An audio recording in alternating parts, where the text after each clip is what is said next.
주님의 이름으로 기도하옵나이다. 아멘. 할렐루야. 오늘도 이 자리에 나오게 하신 우리 하나님 앞에 영광을 돌립니다. 여러분, 지난 한 주간 또 얼마나 바쁘시고 또 힘들고 또 어려운 가운데 사셨습니까? 오늘 이 시간 하나님께서 그 어려움 가운데 찾아오신 여러분들에게 성령께서 기름 부어 주셔서 새 힘을 주시고 위로하여 주시기를 주님의 이름으로 축복합니다. 여러분, 오늘 6월 첫 주를 맞이하면서 제 생일은 아니지만 충년, 거꾸로 하면 현충일입니다. 현충일. 네. 제 생일은 식목일인데 또 여러 가지로 이렇게 생각하는데, 우리 장로님이 오늘 기도하신 것처럼 여러분, 우리나라는 우리 나라의 주권을 잃어버린 그런 안타까운 역사를 가지고 있습니다. 우리가 그 아픔의 역사를 우리가 잊어버리면 안 되겠습니다. 또 6월에는 우리가 6.25 그 전쟁의 아픔을 또 우리가 기억합니다. 대한민국을 지키기 위해서 목숨을 바친 우리 순국 선열들이 있었기 때문에, 또한 우리가 북한의 침략에 맞서서 우리가 정말 이 대한민국을 지켜냈던 그들의 공로와 헌신이 있었기 때문에 우리가 오늘 이렇게 안전한 나라에서 살게 되었고, 또 우리가 온 마음을 다해 하나님 앞에 자유롭게 예배 드릴 수 있는 것이 얼마나 큰 감사인지 모르겠습니다. 저는 우리 교회가, 또 우리 모든 성도들이 우리가 나라를 사랑하고 애국하는 교회가 되기를 바랍니다. 우리가 지난 전쟁의 역사를 우리가 잊지 아니하고, 우리가 자유민주주의의 이념이 우리가 바르게 세워지도록 기도하면서 하나님께서 우리 나라를 보호하시고 한국교회의 부흥을 이끌어 주시사 우리가 세계 가운데 선교의 한국이 될 수 있도록 여러분이 함께 기도하기를 부탁을 드립니다. 여러분, 우리나라가 이러한 외세의 침략과 전쟁의 역사를 우리가 아직도 기억하고 있기 때문에 오늘 이 여호수아의 말씀이 그렇게 동떨어져 있지 않습니다. 매우 실감나게 우리가 들려집니다. 여러분, 우리가 가나안 정복의 과정들을 살펴보면, 여러분, 이 광야를 지나서 우리가 남쪽에서 북쪽으로 전진해 올라가면 좋을 것 같은데, 성경을 보니까 요단 동편에 가나안의 허리를 먼저 정복하고 남과 북을 나누면서 남쪽의 연합군을, 남쪽 지형을 정복하고 후에 바로 오늘 말씀입니다. 북쪽, 가나안 북쪽을 점령하게 되어집니다. 오늘 그림을 이렇게 살짝 보면 우리가 이 큰 원이 두 개가 있습니다. 작은 원은 남쪽 지방에 우리가 가나안 남부 연합군을 우리가 물리친 것이고, 그래서 이 중부 지방에 하나님께서는 여리고와 아이성을 정복하게 하시면서 남과 북을 나누시고, 이제는 저 북쪽 갈릴리 호수 주변에 있는 모든 성읍들과 민족들을 대항하여 싸우는 것이 바로 오늘 말씀입니다. 이 정복하는 성읍들을 우리가 살펴보면, 처음에는 여리고성 한 성읍을 정복했습니다. 그 다음에는 아이성을 정복하면서 한 지역 정복해 나가는 것보다 라고 그렇게 생각했는데, 갑자기 기브온 거민들이 가나안을 배신하면서 이스라엘과 화친을 맺으면서 이 가나안의 남쪽에 있는 5성읍의 왕들이 연합하여서 저 배신한 기브온 족속을 치자, 이로 인하여 갑자기 이스라엘과 남쪽 지방에 이렇게 연합군과 싸우게 되어지는 전쟁을 통해서 단번에 이 남쪽 지방을 우리가 점령하게 되어진 것입니다.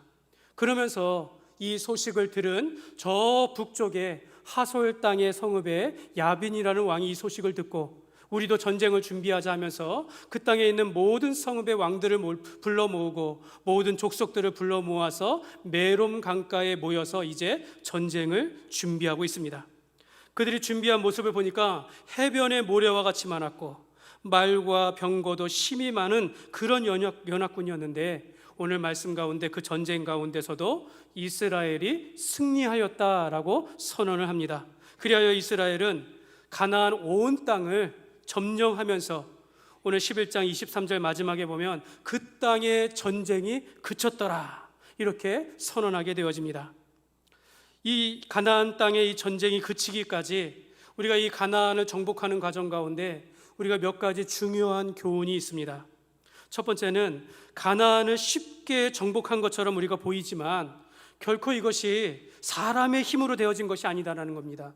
각각의 전쟁마다 하나님께서 이끄셨기 때문에 이길 수가 있었습니다. 그러니까 하나님께서 전쟁을 주도적으로 이끄셨습니다. 여러분, 요단강을 건널 때 물이 범람할 때에 마른 땅과 같이 건너게 된 것, 하나님께서 물을 멈추게 하는 하나님의 기적의 역사가 있었습니다. 여러분, 여리고를 정복할 때 사람의 힘이 동원된 게 있습니까? 하나님께서 침묵하라고 하셨을 때 순종하였고, 너희가 외치라 하였을 때 외치면서 오직 하나님께서 여리고성을 무너뜨렸었습니다.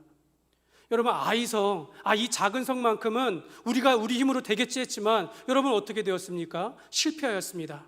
오히려 하나님께서는 그 가운데 있었던 죄악을 끊어내기 하심으로 이 아이성이라도 최선을 다하여 전략을 가지고 이기게 하셨다라는 것입니다.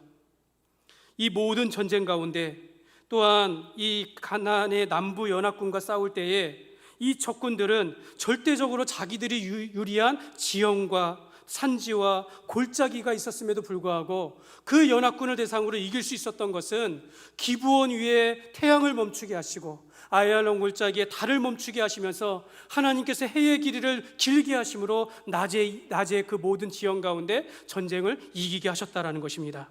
여러분, 가나안을 정복하는 가운데 어떤 전쟁이라도 하나님의 도움이 없었던 전쟁이 없었다라는 것이죠. 하나님께서 인간이 하는 일에 잠깐 개입해서 이기게 하신 것이 아닙니다. 인간이 하는 일들 가운데 잠깐 개입해서 지혜 주시고 조금 힌트 주셔가지고 이기게 하신 것이 아니라 하나님께서 전쟁을 주도하셨다라는 것입니다. 오히려 인간이 하나님께서 하시는 일에 순종함으로 그 모든 땅을 정복하게 되었다라는 것입니다. 여러분, 가나안의 정복은 애굽에서 10가지 재앙을 내리신 것만큼이나 하나님께서 행하신 직접적인 역사요, 그런 하나님의 기적이었다라는 겁니다. 홍해를 건너고 광야에서 하나님께서 구름 기둥과 불 기둥으로 지켜주시고 만나와 메추라기로 백성들이 아무것도 하지 않는 가운데 하나님께서 지켜주신 것 같은 그런 것들이 바로 이 오늘 가나안의 정복의 역사도 동일하다라는 것입니다. 그래서 우리는 이 가나안 땅을 정복하는 것은 모든 전쟁은 하나님께 속해 있습니다. 전쟁의 승패가 하나님께 달려 있습니다. 여러분, 이 사실을 깨닫지 않고서는 우리가 여호수아서를 읽을 수가 없는 겁니다. 사랑하는 여러분, 우리가 가나안을 정복함과 같이 우리가 정복해야 할 대상은 무엇이겠습니까? 여러분, 우리의 싸움은 무엇이며 우리가 이길 수 있는 것은 어떻게 해야 이길 수 있겠습니까? 여러분, 우리가 하나님과 나를 멀리하게 하는 죄악에 대해서 우리가 싸워야 한다라는 것입니다. 여러분, 내가 하나님 앞에 기도하는 것을 막는 것도 죄악이다라는 것입니다. 나를 넘어뜨리려 하는 사단의 유혹과 미혹에 대해서 우리가 대항하여 싸워야 한다라는 것입니다. 여러분, 찬양 가운데 최덕신의 주를 찬양이라는 찬양이 있습니다. 우리가 잘 아는 찬양인데요, 이 가사에 보면 세상의 유혹과 시험이 내게 몰려올 때 나의 힘으로는 그것들을 이길 수 없네, 이렇게 찬양을 합니다. 여러분, 세상은요 거짓과 속임수가 가득합니다. 공중의 권세 잡은 자들은 우리를 실패와 절망으로 우리를 넘어뜨리려고 한다라는 것이죠. 그때 우리는 우리 힘으로 이길 수 없다라는 겁니다. 또 낙심하고 또 절망하고 또 상처받고 넘어지는 것이 우리의 모습인데, 여러분, 우리가 우리 안에서 역사하신 하나님, 사망 권세를 이기신 부활의 예수님만이 바로 우리의 승리요 우리의 소망이 되시는 줄 믿습니다. 여러분, 요즘 김천 지역에 이 코로나19 확진자가 증가하여서 매우 불안합니다. 여러분, 우리가 눈에 보이지 않는 바이러스와 진짜 전쟁 아닌 전쟁을 지금 우리가 하고 있는 것입니다. 여러분, 이 바이러스와의 전쟁 속에서 사람들은 생각해요. 결국 백신밖에 답이 없구나, 이렇게 사람들이 지금 생각한다라는 겁니다. 어떻게 하면 백신을 이런 식으로 해서 이 문제의 해결은 백신에게 있다라고 생각하지만, 사랑하는 여러분, 저는 이 바이러스의 모든 재앙을 종식시킬 수 있는 분은 오직 하나님뿐인 줄 믿습니다. 여러분, 우리가 믿음의 눈을 들지 아니하면 우리가 이것을 깨달을 수 없다라는 것이죠. 저도 이 바이러스의 피해자입니다. 저도 확진자예요. 제가 좀 이렇게 살이 쪘습니다. 확진자. 제가 게을러서 이 바이러스 핑계로 좀 게을러지고 또 먹고 그러다 보니까 몸무게가 늡니다. 근데 여러분, 제가 얼마나 연약한지 먹는 조절을 못하는 거예요. 이 먹는 것 하나째가 다스리지 못하는 겁니다. 먹는 욕심을 내려놓지 못하고 자기의 몸의 건강 관리를 하지 못하는 게 제가 이렇게 얼마나 연약한지 이번에 많은 걸 깨닫게 되어져요. 여러분, 하물며 여러분, 우리가 우리 주위에 있는 많은 우리를 유혹하고 미혹하는 일들에 대해서 여러분, 우리가 얼마든지 이러한 핍박을 우리가 이길 수 있겠습니까? 여러분, 우리 안에 하나님을 의지하지 않고서는 이길 수 없는 것입니다. 여러분, 모든 싸움의 승리는 오직 하나님께 속해 있음을 믿으시기 바랍니다. 여러분, 이 전쟁의 승패는 하나님을 의지하고 순종하는 것에 달려 있음을 믿으시기 바랍니다. 여러분, 이것이 여호수아서를 통해서 받는 가장 큰 중요한 교훈 중에 하나입니다. 두 번째로, 여러분, 가나안을 정복하여서 그 땅의 전쟁이 그쳤더라 하기 전까지 사실은 이 전쟁이 결코 짧은 시간이 아니었습니다. 여러분, 이 북한의 남침으로 시작된 6.25 전쟁, 여러분 1950년 6월에 있지 않았습니까? 그런데 이것이 1953년 7월에 휴전이 되기까지 여러분, 이 한국 전쟁은 3년 1개월이 걸렸습니다. 여러분, 제가 이번 달이 이제 호국 보훈의 달이라고 해서 한번 이 전쟁의 희생자들을 찾아봤는데, 여러분, 그때 우리 6.25 전쟁 당시에 국군은 13만 명이 넘게 사망을 하였고, 또 북한군도 52만 명이 사망하였고, 또 우리를 도운 유엔군의 사망자는 3만 7천 명이 넘었습니다. 여러분, 일반 국민들의 사망자도 13만 명이나 되었다라고 합니다. 여러분, 우리가 율곡동 이 전체 주민이 2만 3, 4천 명밖에 안 됩니다. 여러분, 이것의 10배가 넘는 정말로 그런 사람들이 전쟁을 통해서 단 3년 1개월 만에 희생을 당했다라는 거죠. 사상자를 포함하면 여러분, 이루 말할 수 없습니다. 당시 전쟁을 보면 여러분, 지금은 우리가 찾아도 찾을 수가 없지만 당시 한반도 전체가 폐허가 되었다라고 이야기합니다. 살 수가 없는 그렇게 가난하고 힘든 시절들을 우리가 전쟁으로 인해서 겪어왔다라는 것입니다. 여러분, 우리가 나라를 위해서 싸우다 죽은 이들을 우리가 잊지 않고 기억하면서 하나님께서 지금 여기까지 인도하신 것을 우리가 늘 감사해야 하는데요. 여러분, 이 6.25 전쟁과 또 가나안 정복을 비교할 수는 없지만, 그러나 이 전쟁이 3년 1개월에 비하면 여러분, 이 가나안 정복 전쟁은요 7년의 시간이 걸렸습니다. 여러분, 그런데 우리는 여호수아 11장까지 오면서 7년이라는 시간을 생각하지 못해요. 굉장히 짧은 시간이 아니었나? 이런 생각을 한다라는 겁니다. 여러분, 18절에 보면 여호수아가 그 모든 왕들과 싸운 지가 오랫동안이라 이렇게 표현합니다. 그런데 여호수아 14장 10절에 하반절에 갈렙이 이 전쟁이 끝나고 땅을 분배받을 때 이렇게 고백합니다. 이스라엘이 광야에서 방황한 이 45년 동안을 여호와께서 말씀하신 대로 나를 생존하게 하셨나이다. 오늘 내가 85세로 돼 하면서 광야에서 가나안의 모든 땅을 정복하기까지 걸린 시간을 45년이라고 걸립니다. 그럼 우리가 이 광야에 있었던 시간은 38년인데, 그러니까 45년에서 38년을 빼니까 7년인 거예요. 가나안 전쟁을 정복하기까지 7년의 시간이 되었다라는 것입니다. 여러분, 결코 짧은 시간이 아니에요. 그럼에도 불구하고 여러분, 이 7년의 긴 전쟁의 시간이었지만 여러분, 이 여호수아 12장까지 정복의 과정들을 보면 실제로 전쟁을 기록한 내용은 단 몇 장밖에 되지 않습니다.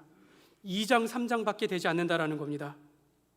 가나안 정복의 그것은 긴 시간이었지만 여러분, 그 가운데서 여러분, 이 요단강을 건너는 건 전쟁이 아니에요.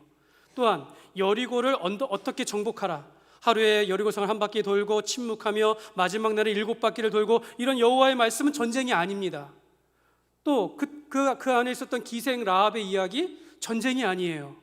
아이성을 전투할 때 아간의 죄악에 대해서 말한 것, 여러분, 전투가 아닙니다. 여러분, 또한 에발산에서 율법을 낭독한 내용들, 기브온과 평화조약을 맺은 것들, 이 모든 것들을 빼고 실제로 전쟁한 것을 보면 얼마 되지 않는다라는 겁니다. 그러니까 여러분 7년의 긴 전쟁이었지만 하나님의 목적은 전쟁이 아니었다라는 겁니다.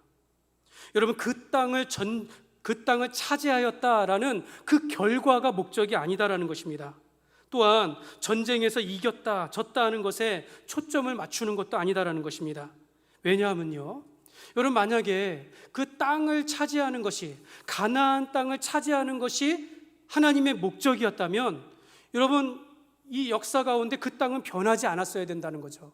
근데 하나님께서는 이스라엘의 역사 속에서 결국에는 바벨론과 아수르에 의해서 이 가나안 땅을 다 잃어버리게 되어집니다. 여러분, 만약에 승리의 목적이었다면 다시는 실패하지 않는 그런 땅이 되어야 하는데, 근데 이스라엘은 지금도 전쟁의 역사를 이어가고 있다라는 것이죠. 하나님의 목적은요, 전쟁도 아니고 전쟁의 결과도 아니고 바로 하나님의 백성들이 하나님의 백성 되는 데에 목적이 있었다라는 것입니다. 전쟁의 승패가 하나님께 달려있듯이 하나님께서 그들의 주인 되심을 그들이 깨닫게 하시고, 그들이 하나님의 백성으로 그 주변의 이방 민족 가운데 하나님의 온전한 백성으로 훈련되어져서 성장하고 무장되어지기를 원했다라는 겁니다. 그러니까 무기나 또는 그들의 사람의 힘에 의해서 정복하는 그런 전쟁의 사람들이 되는 것이 아니라 하나님의 말씀에 순종하여 하나님의 주도하시는 삶 가운데 살아가는 하나님의 군대가 되는 것이 바로 하나님의 목적이었다라는 것입니다.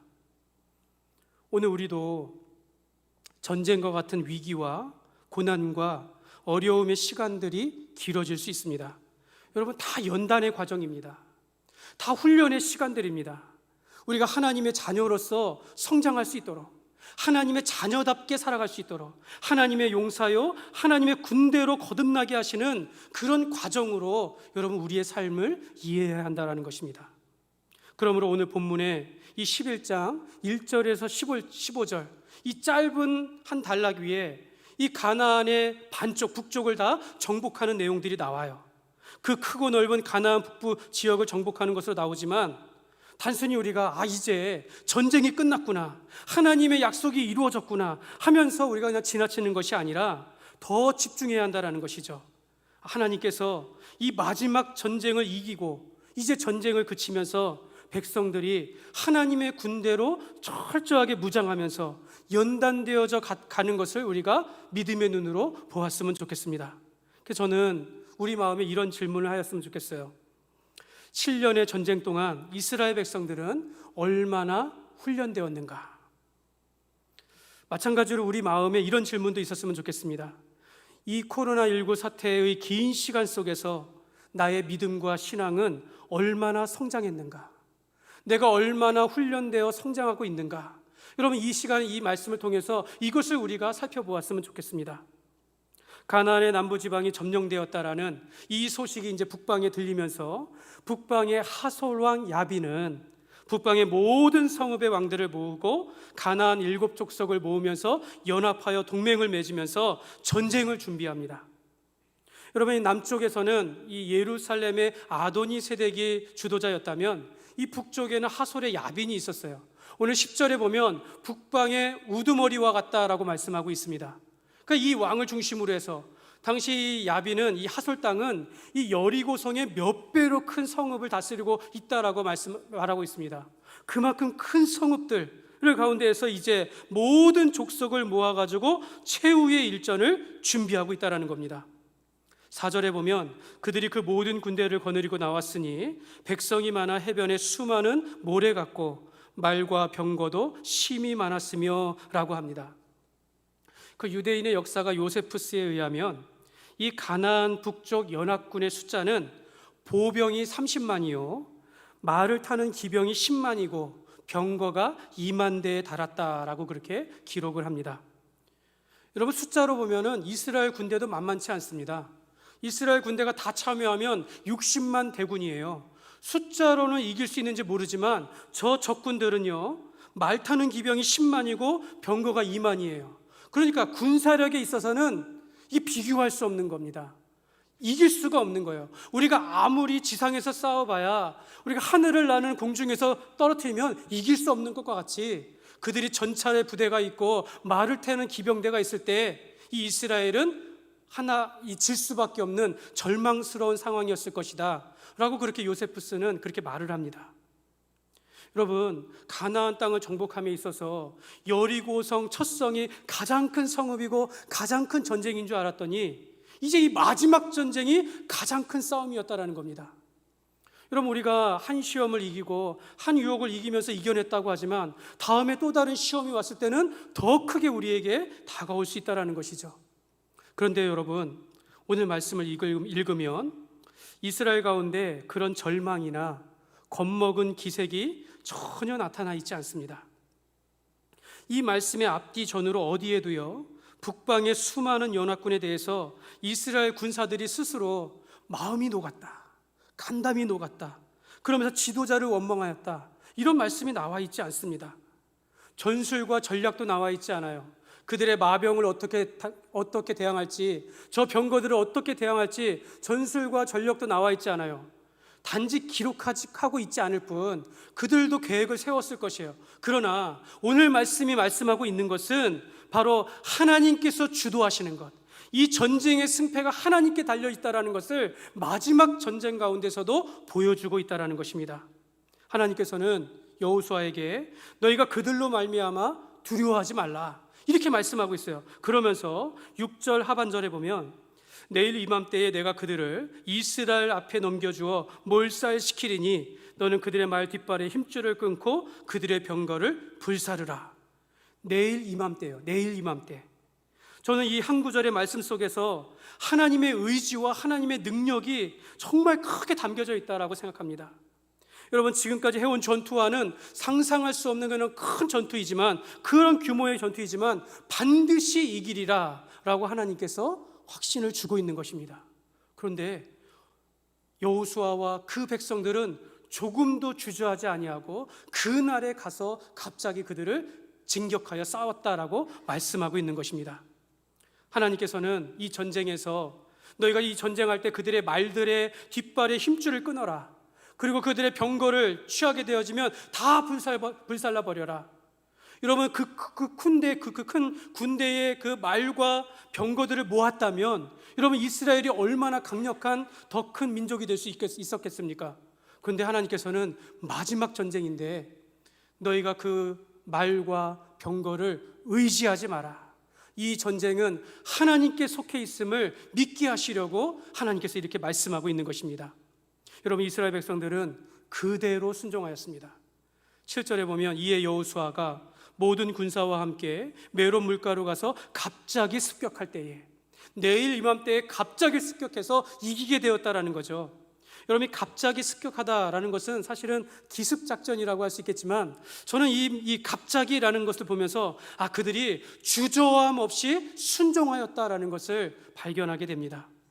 또 9절에 보면 여호수아가 여호와께서 자기에게 명령하신 대로 행하여 그들의 말 뒷발의 힘줄을 끊고 그들의 병거를 불로 살랐더라. 하나님께서 말씀하신 대로 주저함 없이 그렇게 행했다라는 겁니다. 얼마든지 이스라엘의 장로들이나 그 앞에 선자들은 눈에 보이는 것을 취하려고 아마 했을 것이나 전혀 그런 내색을 보이지 않는다라는 거죠. 그만큼 이제 이스라엘이 훈련되었다라는 겁니다. 이만큼 그들이 하나님 앞에 순종하며 나아가고 있다는 것을 보여주고 있습니다. 이제는 그들이 세상이 말하는 숫자와 무기를 의존하는 군대가 아니라 이제는 훈련되고 연단되어서 하나님을 의지하되 철저하게 의지하고 하나님의 말씀에 순종하되 절대 순종하는 그런 믿음의 용사들이 되었다는 것을 우리가 그런 교훈을 얻게 되어집니다. 사랑하는 여러분, 믿음은요 성장하는 것입니다. 여러분, 우리가 언제까지 초보자처럼 살아갈 수가 없습니다. 히브리서 5장 12절에 보면 때가 오래되었으므로 너희가 마땅히 선생이 되었을 터인데 너희가 다시 하나님의 말씀의 초보에 대하여 누구에게 가르침을 받아야 할 처지이니 단단한 음식은 못 먹고 젖이나 먹어야 할 자가 되었도다. 하나님께서는 우리가 젖을 먹는 어린아이와 같이 멈추어 있는 것을 책망하십니다. 여러분, 우리가 말씀과 믿음의 초보일 때가 있으나 그러나 하나님께서는 궁극적으로는 우리가 단단한 음식을 먹고 자라가는 어른과 같이 우리가 신앙 안에서도 자라가기를 그렇게 말씀하고 있습니다. 여러분, 우리가 처음 예수님을 믿었을 때를 생각해 보세요. 여러분, 그때는요 예수님을 믿고 얼마나 기쁘고 즐거운지 몰라요. 내가 모든 것 할 수 있습니다 라고 하지만 멀리서 바라보는 목사님의 눈에는 아직은 초보다라는 겁니다. 아직은 말씀의 초보요, 삶의 초보라는 것을 알고 있어요.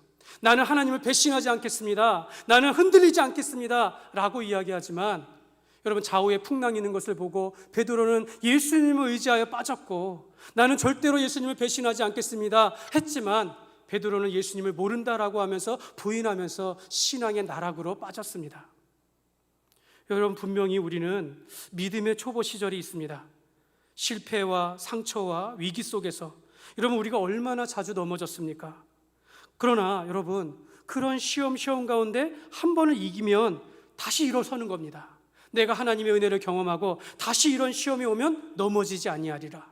그런데 더 큰 시험이 몰려와요. 그럼 또 넘어지지만 또 하나님의 말씀에 의지하여 또 이겨낸다라는 겁니다. 하나님께서 지혜를 주시고 하나님께서 이끄시고 다시 한번 하나님 앞에 순종하면서 나아갈 때 우리가 이겨내면서 자라가게 되어 있다라는 것입니다. 여러분, 우리가 지난주 있었던 우리 천정은 자매의 간증 속에서, 여러분, 이 자매는 30대 후반에 암의 말기암을 판정을 받고 죽을 수밖에 없는 가운데 하나님께서 살려주셨어요. 그래서 그 은혜로 내가 복음을 전하며 살리라라고 하면서 다니는데, 암 환자를 만나니까 암 환자가 당신은 나았으니까 그런 말을 하지. 여러분, 이 자매가 어떤 고백을 했습니까? 하나님, 내가 이 사람들에게 전도할 수 있도록 환경을 열어주십시오. 하나님, 믿음을 주십시오. 이렇게 기도하는데 암이 재발한 거예요. 그러면 누구든지 하나님을 원망할 수 있으나 그 자매는 하나님께서 나의 기도를 응답하여 주셨구나. 내가 암 환자로 암 환자에게 다가가서 내가 예수님을 증거하리라, 이렇게 말하는 겁니다. 여러분, 우리가 실패와 상처와 아픔을 나누는 것을 여러분 두려워하지 마시기 바랍니다. 여러분, 우리는 암이라는 것은 금기어처럼 생각해요. 그렇죠. 저도 그렇습니다. 저도 누군가가 아프면 그 질병에 대해서 말하는 거 참 어려워요. 여러분, 그러나 내가 이러한 상처를 가졌고 내가 이러한 고난을 겪었다면 나는 말할 수 있는 겁니다. 하나님께서 나를 이 가운데서도 살려주셨고 이 가운데서도 이기게 하셨고 내가 지금 주님의 부활하신 예수님을 믿고 살아가고 있습니다. 얼마든지 증거할 수 있는 삶이 되는 것입니다. 사랑하는 여러분, 우리는 이 땅의 시간 속에서 살아가는 것이 아니라 하나님의 영원한 시간 속에서 살아가고 있다는 것을 꼭 기억하십시오. 여러분, 우리가 눈에 보이는 것에 얽매여 사는 것이 아니라 영원한 하나님의 나라를 바라보며 살아간다면 여러분, 오늘 우리의 신앙과 믿음 가운데서 어떻게 살아갈지 돌아볼 수 있는 것입니다. 그러므로 여러분, 영원한 하나님의 나라를 바라보며 사시는 그런 주의 은혜가 있기를 주님의 이름으로 축복합니다. 하나님께서는요, 저와 여러분을 훈련하십니다. 여러분, 우리가 믿음 안에서 성장할 수 있도록 여러분, 우리를 훈련하십니다. 하나님은 두 가지의 도구를 통해서 우리를 훈련하시는데요, 하나님께서는 말씀과 시련으로 이 두 가지를 가지고 우리가 믿음 안에서 성장하게 하십니다. 하나님은 말씀과 시련의 두 도구로 우리를 훈련하십니다. 에베소서 4장 13절에 보면, 우리 같이 한번 읽겠습니다. 우리가 다 하나님의 아들을 믿는 것과 아는 일에 하나가 되어서 온전한 사람을 이루어 그리스도의 장성한 분량이 충만한 데까지 이르리니 하면서, 여러분, 우리가 믿음 안에서 자라가되 하나님을 알아감으로, 여러분, 오늘 우리가 예배를 드리고 우리가 말씀 가운데 있는 것은 하나님을 알아가는 거예요. 하나님을 뜻에 알아가면서 우리가 지식과 지혜와 우리의 믿음이 자라가는 것입니다. 그리고 또 야고보서 1장 2절과 3절입니다. 우리 같이 한번 읽겠습니다. 내 형제들아, 너희가 여러 가지 시험을 당하거든 온전히 기쁘게 여기라. 이는 너희 믿음의 시련이 인내를 만들어내는 줄 너희가 알미라. 여러분, 각자의 삶 속에서, 여러분, 우리 삶 속에서 부딪히는 시험들이 있는데, 여러분, 이것을 통해서 우리가 자라간다라는 겁니다. 그러므로 우리가 예배와 말씀을 통해서 하나님을 알아가고 또 우리 삶 속에서 일어나는 시련 속에서 우리가 참고 인내하며 하나님의 지혜로 극복하면서 우리가 일어서는 것을 반복하는 가운데 우리의 믿음이 수평으로 멈추는 것이 아니라 계단을 올라가듯이 점차적으로 성숙한 자로서 성장해 간다는 것입니다. 여호수아는 하나님의 명령대로 가나안의 북방 연합군의 전투에서 철저하게 그들을 진멸하였습니다. 내가 그들을 너희에게 넘겨주리라 라는 하나님의 약속의 말씀을 붙잡고 여호수아는 순종하여 그들을 습격하였고 적들을 격파하고 추격하고 또 추격하여서 단 한 사람도 남기지 아니하고 쳐 죽였다라고 말씀하고 있습니다. 하나도 남기지 아니하였다. 호흡이 있는 자는 하나도 남기지 아니하였다. 이 표현이 3번이나 나와요. 그만큼 철저하게 이 전쟁에 임했다라는 것입니다. 여러분, 호흡이 있는 자는 하나도 남기지 아니하였다라는 것은요, 하나님께서 그 땅을 진멸하리라라는 그 하나님의 말씀에 절대적으로 철저히 순종하였다라는 것입니다. 사랑하는 여러분, 우리가 하나님을 인격적으로 신뢰하고 믿는 것은요, 여러분, 하나님의 존재를 인정하는 수준 정도가 아닙니다. 여러분, 우리는 믿음을 종종 신뢰한다라고 그렇게 표현하는데요, 그러나 여러분, 예수님을 인격적으로 영접하여 신뢰하고 믿는 것과 단순히 내가 예수님을 믿는다고 고백하는 것은 상당한 차이가 있는 것입니다. 여러분, 하나님을 인정하면서도 예수님을 믿지 않는 사람들이 있습니다. 여러분, 예수님을 믿는다라고 하면서도 실천하지 않는 사람들이 있습니다. 그러나 여러분, 여호수아는 하나님을 믿었으며 그 믿음으로 순종하였습니다. 여러분, 여호수아의 신앙과 믿음에는요, 그 옛날 아브라함에게 가나안 땅을 내 후손에게 주리라는 이 약속의 언약의 말씀을 가지고 있었습니다. 또한 자기의 지도자 모세를 통하여 너희가 이 땅을 어떻게 진멸하리라는 그 말씀을 붙잡고 순종하여 나갔다라는 것입니다. 이 전쟁이 끝날 때까지 여호수아는 흔들리지 아니하고 나아갔다라는 것입니다. 우리가 예수님을 믿고 믿음 안에서 성장하는 것은요, 반드시 말씀대로 살아가는 훈련이 필요합니다. 여러분, 시련을 통해서 겪는 연단의 과정이 반드시 있어야 한다는 것입니다. 우리가 예수님을 믿고 믿음 안에서 성장하는 것, 여러분, 이것을 우리가 주저하면 안 된다는 거죠.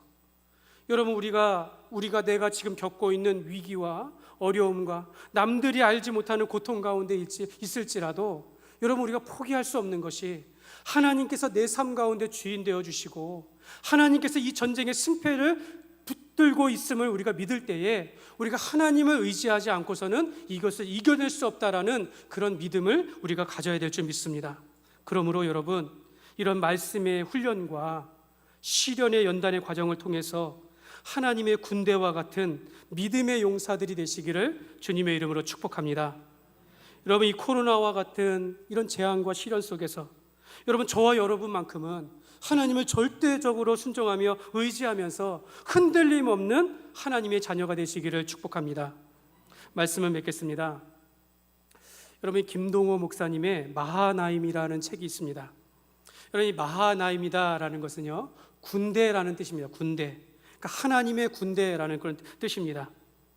근데 그 책에서 그 목사님이 우리가 하나님의 군대가 되어지고 믿음 안에서의 성장은 이 땅 가운데 재정의 훈련에서부터 비롯됩니다, 이렇게 기록을 하고 있어요. 물질의 훈련으로부터 시작되어진다라고 말합니다. 여러분, 우리는 물질에 대해서 내가 재물을 얻고 내가 많은 것을 얻으면 하나님께서 내게 복을 주셨습니다 라고 이야기하지만, 사실은 우리가 모은 재물이 우리의 복이 되기도 하지만 악이 되기도 한다라는 거죠. 우리를 넘어지게도 한다라는 겁니다. 그래서 그 책에서 그 목사님은 이렇게 말해요. 재물은 복이 아니라 은사입니다. 재물은 우리가 목적이 아니라 우리가 하나님께서 우리에게 맡겨주신 것을 사용할 수 있어야 한다는 것입니다. 우리가 하나님의 일들을 위하여 얼마든지 우리가 재물을 사용할 수 있고, 그래서 우리가 나의 유익을 위해서뿐만 아니라 우리가 지혜롭게 물질을 경영하고 하나님을 위해서 사용하며 이웃을 위해서 쓸 수 있게 된다면 그 사람이 바로 훈련된 믿음의 사람이다 라고 그렇게 말을 합니다. 여러분, 우리가 이러한 삶을 살아야겠습니다.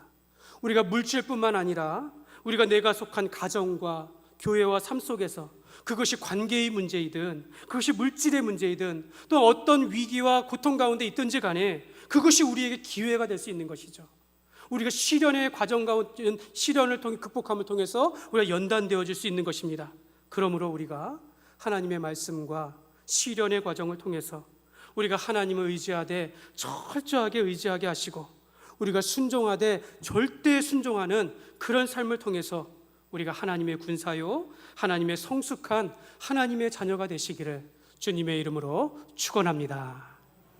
감사합니다. 우리 이 시간